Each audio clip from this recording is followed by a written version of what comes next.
Hi, it's me, Alex, the stay-at-home reader. And if I sound funny, it's because I'm getting over, I almost had a cold. I tested positive for COVID. You saw that in my last vlog-ish video when I was reorganizing my home library. About halfway through that, I tested positive for COVID. And it spread through the whole house. Nate got it. I feel like that was inevitable because obviously the night before I tested positive, we sleep in the same bed. So we were right on it with that, like 5 days from exposure, because I think I got it at a baseball tournament we were at over the weekend. So I think I got it on Saturday, tested positive on Wednesday, which means I believe Nate would have been exposed to my COVID Tuesday night, and he tested positive on Sunday. Oh, and tested positive Sunday. Oliver got sick the following Monday, like that Monday. And so we're all better. We all had a fairly mild case, I guess, that presented mostly like a head cold. Oliver still kind of has like a cough. But yeah, I'm grateful. Science, vaccines, it all works. That we're this far into the pandemic, getting it for the first time. I'm grateful we didn't get a more dangerous presentation of the virus. So anyway, I still sound a little deeper than usual. That's why. So October flew by. We have like no Halloween decorations up because they're in an attic and not accessible at the moment. And October's already halfway, more than halfway through. And so I just wanted to do a check-in, kind of a mid-month, even though I'm late for that reading check-in wrap-up, mid-month reading wrap-up. First of all, it's the last time I'm going to mention this book, because I feel like I've talked about it a lot just because it took me so long to finish. And it's not even a big book. Hamlet by Maggie O'Farrell. I finished maybe even the first day of October, just because I slowly took chunks out of it over the month of September in between my shorties. Finally finished it once the calendar turned over to October. I did really enjoy it.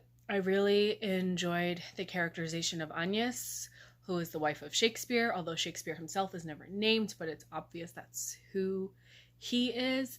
But we get more a focus on Agnes and her kitchen witchery. Maybe she's a green witch. Sure. Kitchen witch. And her just otherness, her kind of outsider role, and becoming a mother, and how devoted and in love she is with her children, and then of course the grief of losing a child. The title Hamlet is in reference to their son, who Shakespeare later names the play Hamlet after, as a way of processing his grief. So yeah, it was hard to read, and that's also kind of why it took me so long to get through, just as a mom, and reading how much they miss their son and how hard they took it hit very close to home. Okay, it is now hours later. I'm really gonna have to piece together this video, but I thought I could film while Nate took the kids and the dogs for a walk, and then before I knew it, they were back, and dinner had to be served, played some dominoes, watched TV. Hours later. Anyway, the next book I read was Play Ball. I read this in one sitting at the library, hanging out one of those days I was ride sharing with Nate, and so the kids and I just spent the whole day sitting at like the table in the teen section of the library, playing games, reading, doing our own thing. This is a fully black and white, very simple YA graphic novel following the story of a girl who is excited to go to a co-ed public high school for the first time because it means she doesn't have to play softball. Co-ed means the high school will have a baseball team. That's what she wants to play. She makes the softball girls angry. She makes her sister angry, who just wants to fit in, but her mother supports her. She needs the help of a teacher to threaten, civil rights lawsuits and just public attention on the school to let her try out and play for the team. So it was just fun. Nothing amazing, mind-blowing. I love baseball. I like discussions of gender roles, and I like the idea of that barrier breaking of a girl playing baseball should she want to. We had team dynamic issues here. It's a little teeny with, who's dating who and who's jealous of who kind of thing. Her sister is like a really girly girl. But despite that, like, it wasn't bad. So I did recommend to my 11-year-old that he check it out. Like I said, I read it at one sitting in the library, but told my son to take it home anyway, check it out, because he does play baseball with a girl on his team. So I figured, even though they're not high school age and this is high school, he should read just to get an idea of the bullshit that she will encounter being a girl who plays baseball. Okay, I'm back. This is the second day of trying to get through some of mini book reviews, kind of just like a reading check-in. You got it. Nate just left with the kids for Owen's baseball practice. Our COVID quarantine is over, so he's rejoining for practice today. This is the last weekend of fall ball games, and then playoffs. We'll see what happens with that schedule. The Mermaid of Black Conch, back to the books, by Monique Rafi. This was a buddy read. Marcella and I read this together. First, I kind of fell behind and she had to hold up and wait for me to continue reading. Sorry, Marcella. But we would check in on Boxer. This is my first experience with a buddy read. Actually, I've done readathons, I've done read-alongs, I have done book clubs, but I've never done like a one-on-one, like paced buddy read. So that was a really fun experience. Definitely helped to have someone like kind of bounce off of in terms of like reactions. So I think we had a very similar reaction and response to this book, which is a story of, it starts with a fisherman named David in a Black Conch, which is a fictional island in the Caribbean. The author was born in Trinidad, Port of Spain, Trinidad. And so that sense of place is very strong throughout the novel. Anyway, he's a fisherman. He comes across a mermaid and immediately feels this strong pull from her. And she visits him several times. She gets to know his boat. There is a fishing competition on the island, and because he worries about her, he kind of follows one of the chartered boats for a little bit and then decides to go home. And after he's gone home, the mermaid is caught by a fishing boat that has been chartered by a white man from Florida, Texas. Is it bad that I confuse those two states? Anyway, white man from the States has come down to the islands, chartered a fishing boat to enter in this fishing competition. They catch the mermaid. From there, the story is about what happens to her when she's brought on land. It's atrocious, awful. I think what I should do is a separate reaction video because there's a lot to say. But yeah, lots of trigger warnings for assault and misogyny. There's themes of colonization. I feel like there are queer themes in this book. I don't know if it's just something I'm picking up on and I feel like it can apply, but I think there's an element, I mean, there's the transformation, right, of woman to mermaid to woman. Like, what is her state, her chosen state, and how are people deciding to perceive her and accept her? So I think there is a statement that can be made about trans identity. Is that intentional from the author? I don't know, but it's just a theme that I think we can apply. Let's see. I was reminded immediately, and like if you look at this, the mermaid on this cover, her tail is described as very serpent-like, which Jean Menyes of Jean's Bookish Thoughts actually just put out a video essay on Medusa, the origins of that story and myth, and she mentioned, because I commented saying I've just been like perfect timing for that video to come out, because having read this, the Medusa mythology was like right in the front of my mind. And so she did mention there is Caribbean mythology that has a serpent like woman, and so she was wondering if that was the inspiration for Rafi. I'm not sure, but similar to the Medusa story, we have themes of sexual trauma and victimization and victim blaming and being cursed. So I don't think I did a good, that was pretty rambling. I think I want to discuss this separately. But yeah, this is the next book I read. And then going with that theme of feminine identity and transformation, I finally picked this one back up, When Women Were Dragons. So I had started this for book club, didn't get far, and decided to hold off until I could read it completely and like focus on it.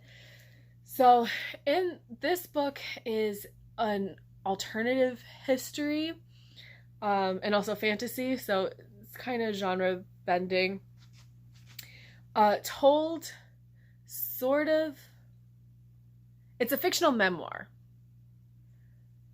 and it is reflections of this woman who, when she was a child in the 50s, lived through what was known as a mass dragoning, where hundreds, thousands even, of women throughout the United States and around the world turned into dragons. And the book kind of explores what caused that and what the repercussions were, what happens to our society when the women just kind of take off. Immediately, this book, I drew parallels to the idea of like the 1950s housewife psychosis, housewife syndrome. I feel like that's been discussed a lot lately with the whole like going back to like the trad wife hashtag, traditional roles, and like people were happier and children were better cared for and women were homemakers and they were made up and dressed and the houses were clean and the men were providers, right? And all that bullshit of let's go back to those simpler, happier, better times. And then you think, well, better for who? Because the women were silently suffering, right? So I feel like this book, The Dragoning, was very much an allegory for that. Women kind of just finally kind of snapping against that pressure and rebelling and saying, fuck you all. I have my own power. I have my own identity and magic, and just, yeah. It says women in the title, and I'm talking a lot about women, but what I really, really loved about this book was how inclusive it actually was. And so the whole book is presented as like a history, like memoir, but then there's also articles and like trial transcripts that from a scientist who was studying like what exactly was going on with the dragoning. And so they mention that they don't exactly know why or who, or we associate it with womenness, but really it's just a reference to divine femininity, and anyone who identified with that could answer the call to dragon. So this was really fun, really interesting, kind of long and kind of slow, but another one that is just a lot to think about with like this fantastical lens or allegory. But still a lot to say about how women are regarded and gender roles, and I think setting it in the 50s was a really good choice. Okay. My most recent read, Present Tense Machine. Short little thing. Some of the chapters are like a page long. Of course, now I can't find one. Look at that. This is a weird little book. So it is about a woman, Anna, in the 90s. She's reading in her garden while her 3-4-year-old daughter, two-year-old daughter, Laura, is riding her tricycle in the garden.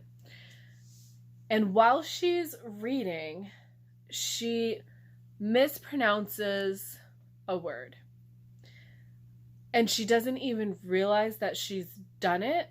And she mixes up the letters, and so she pronounces it as T-A-R instead of T-R-A. And in doing that, she creates a universe where T-A-R pronunciation is the way the word is pronounced. Like where that is correct. And there is like this split where she and her daughter end up in different universes.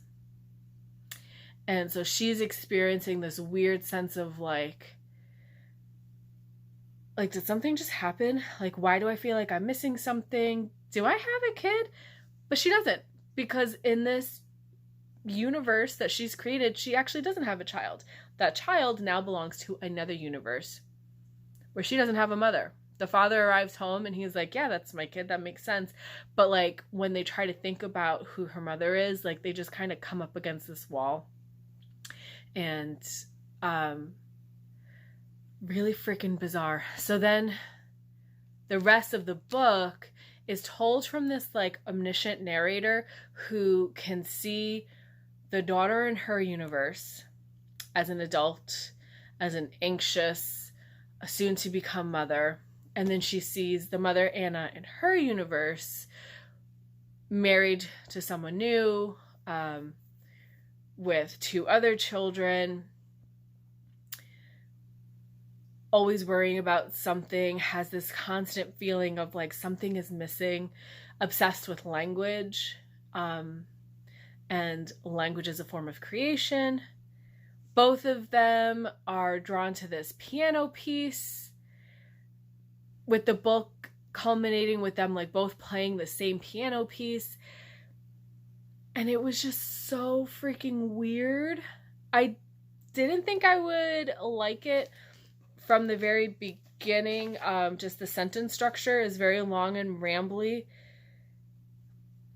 But as you go on, that's just the storytelling style of like the person who can kind of see everything all at once and kind of jumps ahead. And it's like, oh, eventually they're actually going to buy this house and have this kid and be in the garden and enjoy this time and they'll be happy, but that's all in the future, so forget it right now. Or it'll randomly talk about some horses in a meadow and it's like, okay, that's enough about the horses, back to this. And it keeps jumping and then saying, no, never mind.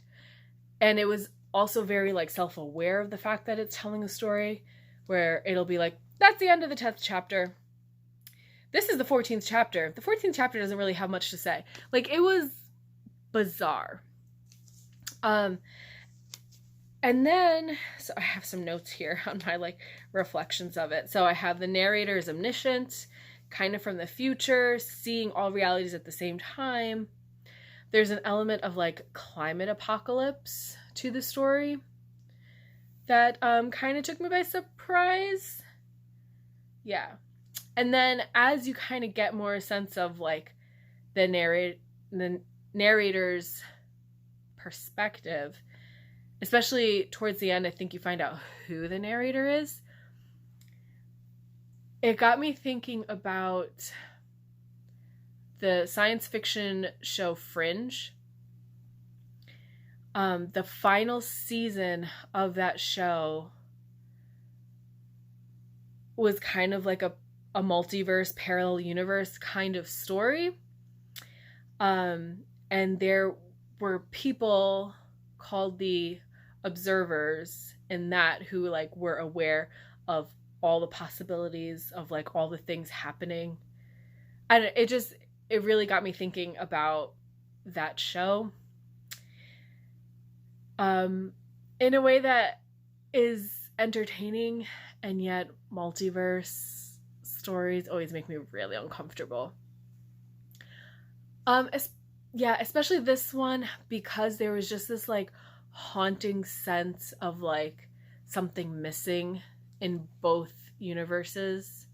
That was just really sad.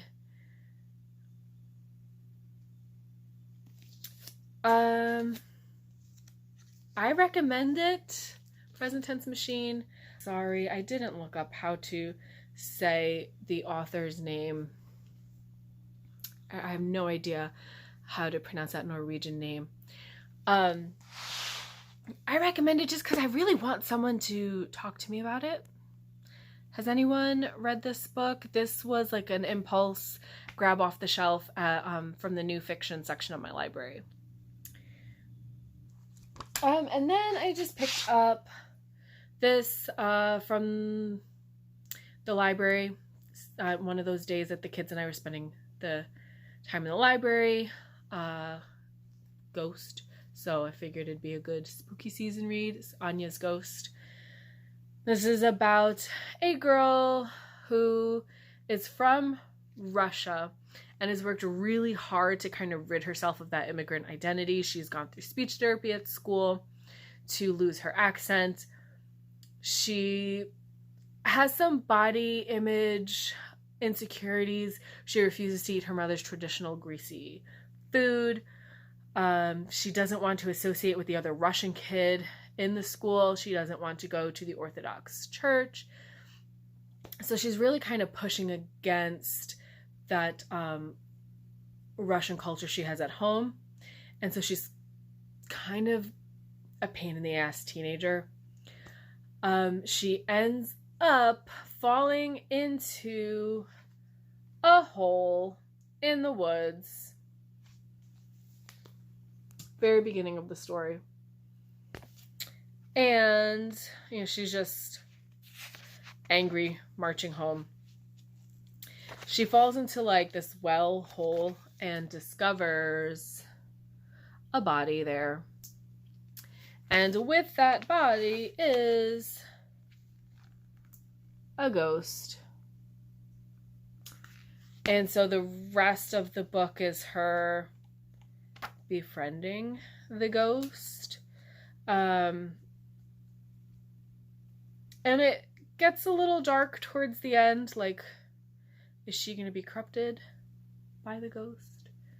Like, what's the ghost's story? Like, why is it there and haunting?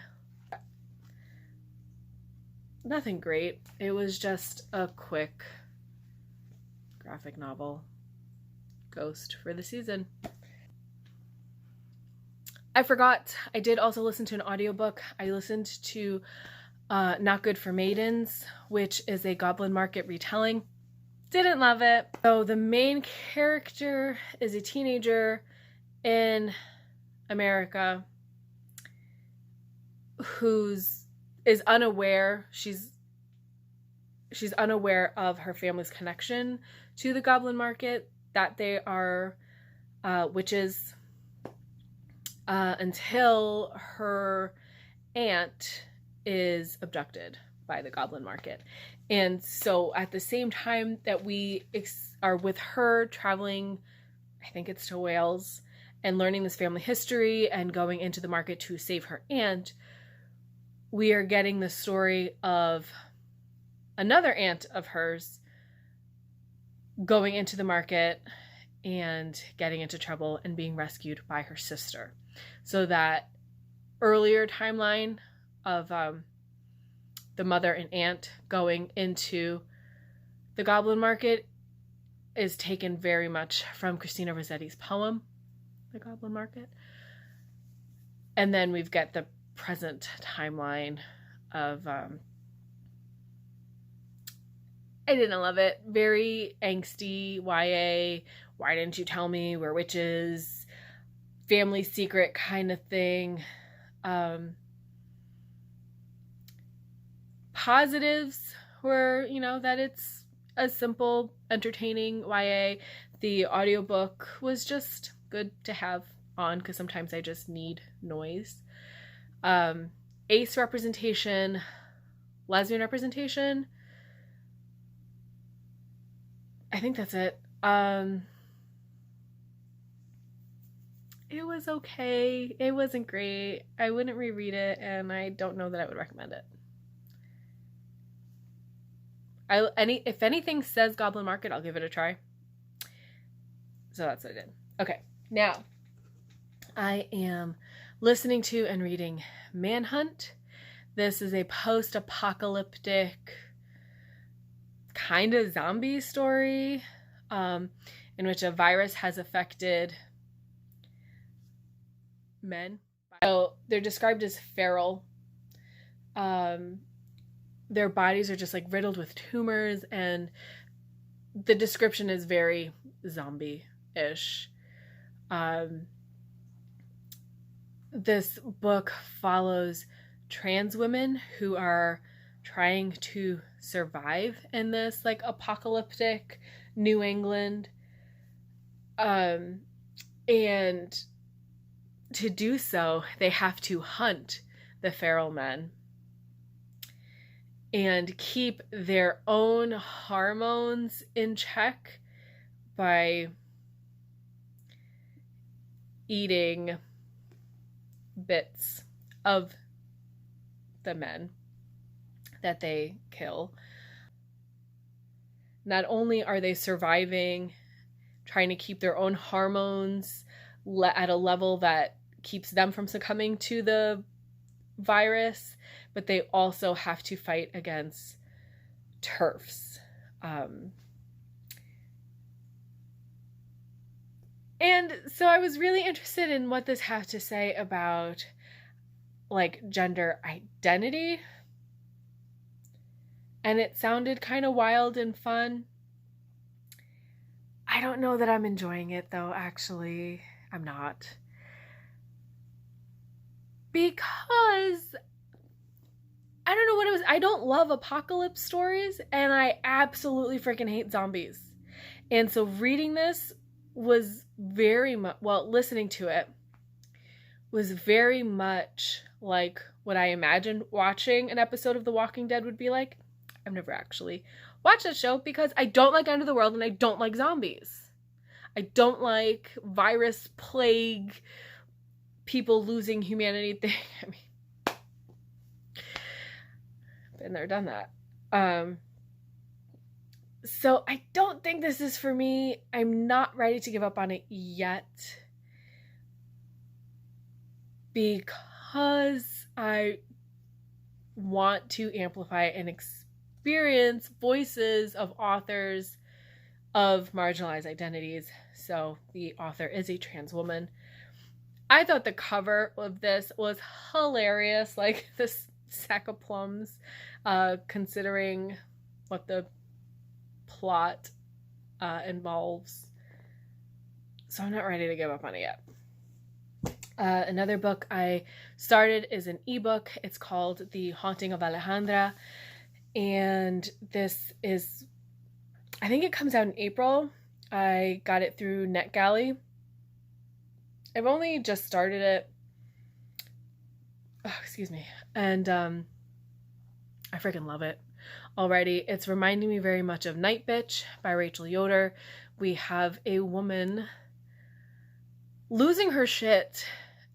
She has lost herself to her role as a stay-at-home mother. Her partner is not helpful. He's an asshole. And so while I relate to the stay-at-home momness, like, I don't relate to the absolute despair she's feeling. Like, my husband is supportive and helpful and encouraging. He's great. I love him. I enjoy the time with my kids. Like, there is no pressure on me to be the perfect wife and mother, which makes all the difference. And so while, yeah, I've dealt with postpartum depression, anxiety, just general depression, more anxiety than anything else. There was that dark period when my kids were younger. Young kids are hard.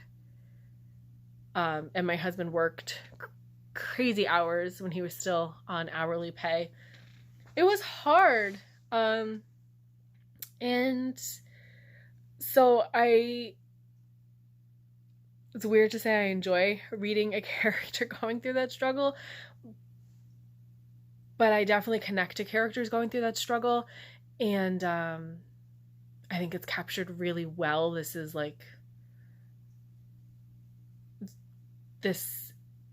a more intense sort of feeling than I ever had.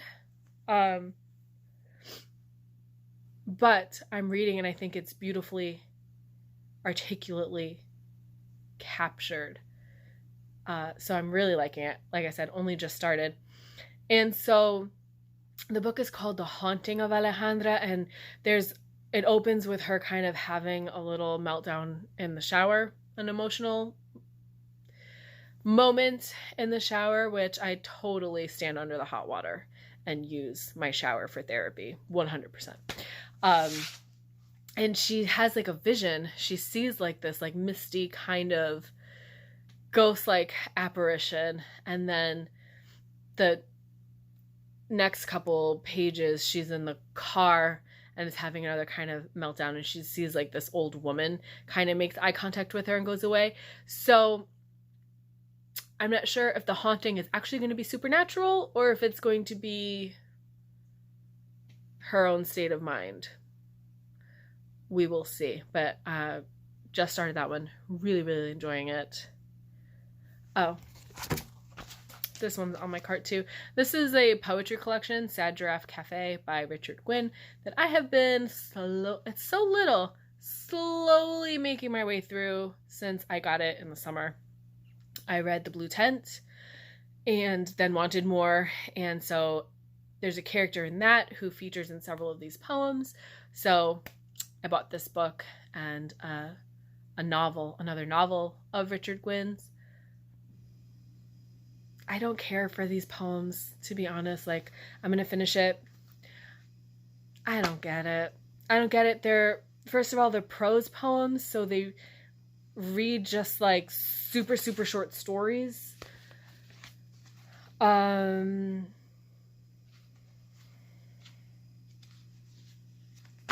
not great. And this is really long. So sorry. Thanks for watching. I'm going to try to trim this down a little bit. Very rambly. I will be back to talk to you more about this one. Maybe this one, if I can like put together, you know what? No, I said what had to be said. Never mind. It's funny, as I finish books, I want to like deep dive analyze, and then the next day I'm like, well, I'm over it. Yeah, I'll just mention that I read it. Sorry. So, thank you, Marcella, for the buddy reading experience. That's my new favorite thing. If anyone wants to buddy read, let me know. And have a great weekend. Bye.